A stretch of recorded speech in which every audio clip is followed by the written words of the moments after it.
Hello दोस्तों, नमस्ते, प्रणाम। मैं हूं मालती, हमारे यूट्यूब चैनल पर आप सभी लोग का स्वागत है। आप लोग कैसे हैं? उम्मीद करती हूँ अच्छी होंगी। मैं आप लोग एक प्यार सभी वागी सुना आप लोग को जैसे भी लगे कमेंट बॉक्स में जरूर बताइए और हमारे चैनल को सब्सक्राइब, लाइक, शेयर जरूर करना।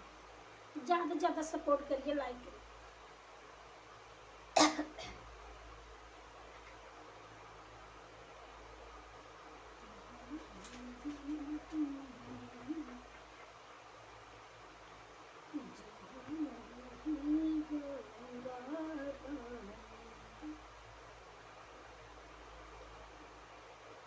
जहवानी दुल्हन रानी के सजटकावै